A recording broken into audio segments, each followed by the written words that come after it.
छत्तीसगढ़ में सबसे ज्यादा आबादी आदिवासियों की है। राज्य में करीब 30% जनसंख्या आदिवासियों की है, जिस कारण से राज्य विधानसभा की 90 सीटों में से 29 सीटें आदिवासियों के लिए आरक्षित रखी गई हैं। छत्तीसगढ़ में जिसके साथ आदिवासी होते हैं उसी की सरकार बनती है और इसी के चलते राज्य की भूपेश बघेल की सरकार ने 5 सालों तक सबसे ज्यादा ध्यान भी आदिवासियों की आर्थिक दशा सुधारने पर दिया और अब टिकट वितरण में भी कांग्रेस ने बीजेपी के साथ खेल कर दिया है। कांग्रेस ने अभी तक 83 उम्मीदवार घोषित किए हैं, जिसमें से 32 आदिवासी हैं, यानी करीब 40% कांग्रेस के उम्मीदवार आदिवासी हैं। पार्टी ने सामान्य सीटों पर भी आदिवासी समुदाय के उम्मीदवारों को चुनाव मैदान में उतार दिया है, जिससे साफ है कि कांग्रेस ने सबसे ज्यादा भरोसा आदिवासियों पर ही किया है। आदिवासियों के बाद पार्टी ने सबसे ज्यादा 26 टिकट ओबीसी वर्ग को दिए हैं। दलितों को 9 और 2 टिकट अल्पसंख्यक समुदाय के खाते में गई है, जबकि सामान्य वर्ग से 14 उम्मीदवार बनाए गए हैं।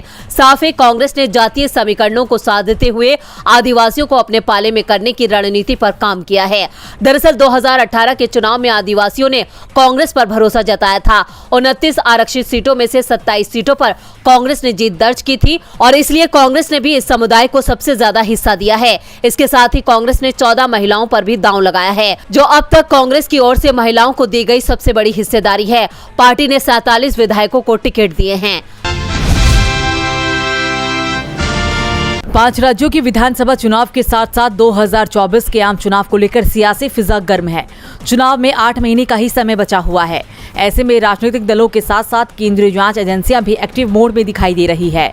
जांच एजेंसियों की सक्रियता वहां कुछ ज्यादा ही दिख रही है, जिन राज्यों में लोकसभा चुनाव से पहले विधानसभा के चुनाव होने हैं। और शायद यही वजह है कि राजस्थान सीएम अशोक गहलोत और कांग्रेस नेता पवन खेड़ा ने प्रेस कॉन्फ्रेंस के दौरान केंद्रीय जांच एजेंसी की कार्रवाई को लेकर एक बार फिर से मोदी सरकार को जमकर घेरा है। साथ ही मणिपुर के हालात को लेकर भी मोदी पर गंभीर आरोप लगाए हैं।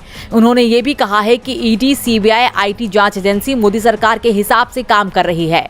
राजस्थान सीएम अशोक गहलोत ने कहा कि ईडी, सीबीआई और आईटी एजेंसियों के अधिकारी देश के लिए शपथ लेते हैं, इसलिए उनका काम देश के प्रति और निष्पक्ष होना चाहिए। मणिपुर कई महीनों से जल रहा है, लेकिन प्रधानमंत्री जी को वहां जाने की फुर्सत नहीं है। प्रधानमंत्री जी छापे डलवाने में व्यस्त हैं। मोदी जी क्लासिक एग्जाम्पल हैं। अजीत पवार पर भ्रष्ट होने के आरोप लगाए और फिर उन्हें सरकार में शामिल कराकर वित्त विभाग भी दे दिया। ये पहले आरोप लगाते हैं, फिर बीजेपी ज्वाइन कराकर अपनी वॉशिंग मशीन में सब धुल देते हैं। और क्या कुछ कहा है गहलोत ने, आप भी सुनिए। कि आरोप लगते हैं, आप ज्वाइन कर लीजिए बीजेपी को, तो आप वॉशिंग मशीन से बिल्कुल धुल जाते हैं आप लोग। ये पूरे देश के अंदर हो रहा है। गौरतलब है कि सत्ता पर काबिज कांग्रेस ने चुनाव से पहले ही अपने काम से बीजेपी पर बढ़त बना रखी है, जिससे बीजेपी को अभी से ही हार का डर सता रहा है। यही वजह है कि बीजेपी के इशारे पर अब केंद्रीय जांच एजेंसियों ने राज्य में अपनी सक्रियता बढ़ा दी है और ये कहना कांग्रेस का ही है।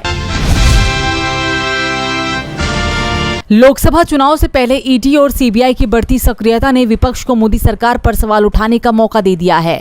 पिछले कई महीनों से लोकसभा चुनाव से पहले जिन राज्यों में नवंबर महीने में वोटिंग होनी है, वहां पर ईडी विपक्ष नेताओं के यहां धर पकड़ करने में जुटी हुई है। कार्रवाई के नाम पर जांच एजेंसी मनमानी करते हुए शक के नाम पर गिरफ्तार कर लेती है, लेकिन अब दिल्ली हाईकोर्ट ने कार्रवाई के नाम पर गिरफ्तारी करने के खिलाफ बड़ा फैसला सुनाया है। दरअसल कोर्ट ने साफ कर दिया है कि पीएमएलए धारा 50 के तहत किसी व्यक्ति को समन जारी करने की परिवर्तन निदेशालय यानी कि ईडी की शक्ति में उस व्यक्ति की गिरफ्तारी की शक्ति शामिल नहीं है। जस्टिस अनूप जयराम भवानी ने कहा कि गिरफ्तार करने की शक्ति पीएमएलए की धारा 50 में स्पष्ट रूप से अनुपस्थित है, जो ईडी अधिकारियों को किसी भी व्यक्ति को गिरफ्तार करने का अधिकार देती है। पीएमएलए की धारा 50 के तहत किसी व्यक्ति को समन जारी करने और दस्तावेजों के उत्पादन और बयान दर्ज करने की आवश्यकता की शक्ति, जो सिविल अदालत की शक्तियों के समान है, किसी व्यक्ति को गिरफ्तार करने की धारा 19 के तहत शक्ति से अलग है। हालांकि पीएमएलए की धारा 19 ईडी के नामित अधिकारियों को किसी भी व्यक्ति को गिरफ्तार करने का अधिकार देती है, जो उस प्रावधान में उल्लिखित शर्तों को पूरा करने के अधीन है। लेकिन ये साफ है कि गिरफ्तारी की शक्ति धारा 50 में नहीं है और ना ही पीएमएलए की धारा 50 के तहत जारी किए गए समन का स्वाभाविक परिणाम का कोई मतलब है।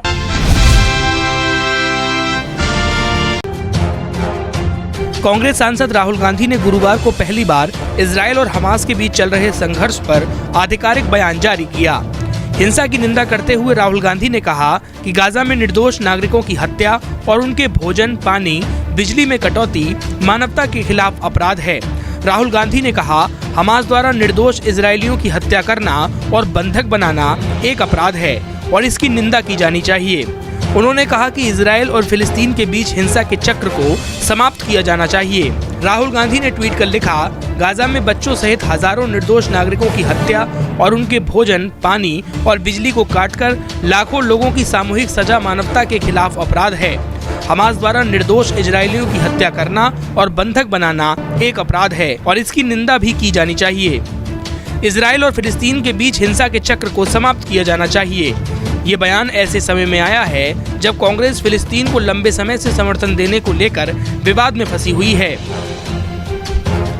इससे पहले गुरुवार को एक बयान में कांग्रेस अध्यक्ष मल्लिकार्जुन खड़गे ने एक बार फिर फिलिस्तीनी लोगों के अधिकारों के लिए कांग्रेस के समर्थन को दोहराया और कहा कि एक संप्रभु राज्य में गरिमा, आत्मसम्मान और समानता के जीवन के लिए फिलिस्तीनियों की आकांक्षाएं वैध हैं।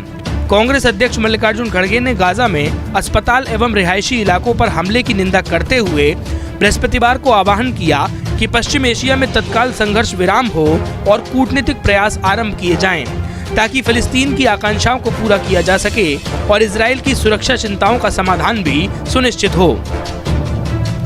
खड़गे ने बयान में कहा, गाजा में अस्पताल और रिहायशी इलाकों पर बमबारी के कारण सैकड़ों निर्दोष पुरुषों, महिलाओं और बच्चों की जान चली गई।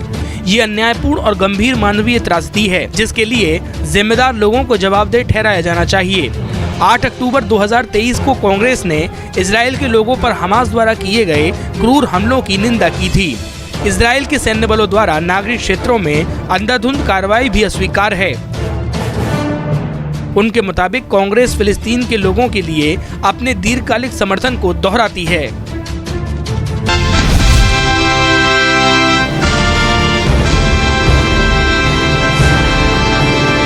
गजा के अस्पताल में हुए हमले के बाद से ही इजराइल दुनिया भर में अलग थलग पड़ता दिखाई दे रहा है। इजराइल सफाई दे रहा है कि ये हमला उसने नहीं किया है, लेकिन अब इसे लेकर दुनिया भर के निशाने पर इजराइल आ गया है।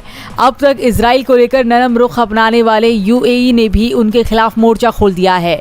सऊदी अरब, यूएई, तुर्की और पाकिस्तान समेत अन्य कई इस्लामिक देशों ने गजा के अस्पताल पर हुए हमले की कड़ी निंदा की है। दरअसल गजा के अस्पताल को निशाना बनाया गया, जिसमें 500 लोगों की जान चली गई थी। इसे लेकर यूएई के विदेश मंत्रालय ने बयान जारी करते हुए कहा, यूएई गजा में अल अहली बैप्टिस्ट अस्पताल पर इजरायली हमले की निंदा करता है और इस संघर्ष को तुरंत रोकने का आह्वान करता है। दरअसल अभी तक यूएई का स्टैंड इजराइल समर्थक माना जा रहा था।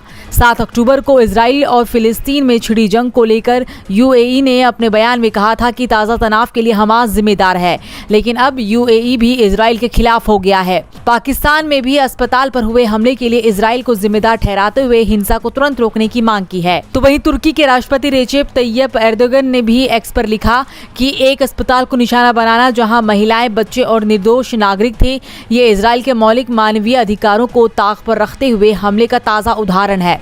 मैं पूरी दुनिया से इजराइल पर कार्रवाई करने की मांग करता हूं। सऊदी अरब के विदेश मंत्रालय ने कहा कि ये अंतर्राष्ट्रीय मानवीय कानून समेत सभी मानदंडों का घोर उल्लंघन है। तो ईरान के राष्ट्रपति इब्राहिम रईसी ने कहा कि अस्पताल में हमले की चपेट में यहूदी भी आएंगे। इस तरह के अपराध को लेकर कोई भी इंसान चुप नहीं रह सकता है।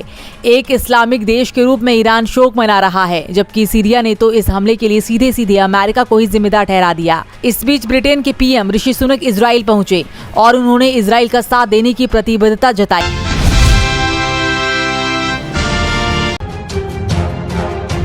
इजराइल पर एक और बड़े हमले की तैयारी हो रही है। ये मंसूबा लेबनान स्थित आतंकी समूह हिजबुल्लाह ग्रुप ने बनाया है। ग्रुप ने 5000 आतंकवादियों का एक दस्ता तैयार किया है। इसे मौत का दस्ता नाम दिया गया है।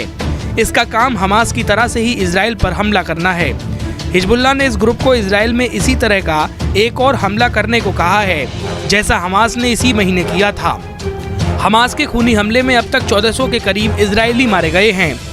Alma research and education centre को हिजबुल्लाह का एक वीडियो मिला है। इसमें हिजबुल्लाह की राडबान इकाई को हमले की तैयारी की ट्रेनिंग करते हुए देखा गया है।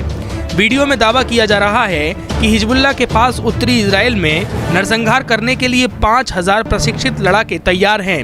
इसमें हिजबुल्लाह का ऑपरेशनल मैप भी है, जिसमें बताया गया है कि कैसे वे उत्तरी इजराइल पर हमला करने जा रहे हैं। वीडियो में ये भी दावा किया गया है कि ये आतंकी ग्रुप इस क्षेत्र में हुए युद्ध से भी बदतर नरसंहार शुरू कर सकता है। ये सभी ट्रेंड हैं जिनके पास सीरिया में युद्ध क्षेत्र का अनुभव है। हिजबुल्लाह ने अपनी राडबान 125 यूनिट को पहले ही ट्रेनिंग दे दी है। राडबान इकाई का मुख्य मिशन इजराइल में घुसपैठ करना और गलील पर कब्जा करना है। इस ट्रेनिंग में इजराइल की सिक्योरिटी को पार करते हुए कैसे हमला किया जाएगा, इस ट्रेनिंग के 2 हफ्ते बाद ही हमास ने इजराइल पर हमला कर दिया था। इस समूह का मास्टर प्लान इजराइल के बंधकों को छुड़ाकर लेबनान और ईरान में ले जाना है। ईरान ही इस ग्रुप को आर्थिक मदद देता है। इजराइल में 7 अक्टूबर को हमास ने बड़े हमले को अंजाम दिया था, जिसमें लगभग 1500 लोगों की जान गई थी। इस हमले के बाद इजराइल ने गाजा पट्टी पर लगातार हवाई हमले किए हैं। गाजा पट्टी में इजराइल के हमलों में भी 2000 से ज्यादा लोगों की जान जा चुकी है। मंगलवार रात को गाजा में एक अस्पताल पर भी हमला हुआ है, जिनमें 500 लोगों की जान गई है। इस हमले का आरोप फिलिस्तीन ने इजराइल पर, तो इजराइल ने आतंकी संगठन PIJ पर लगाया है। इस हमले के बाद मुस्लिम देश भी इजराइल पर भड़के हुए दिखाई दे रहे हैं। OIC ने भी इसे युद्ध अपराध करार दिया है।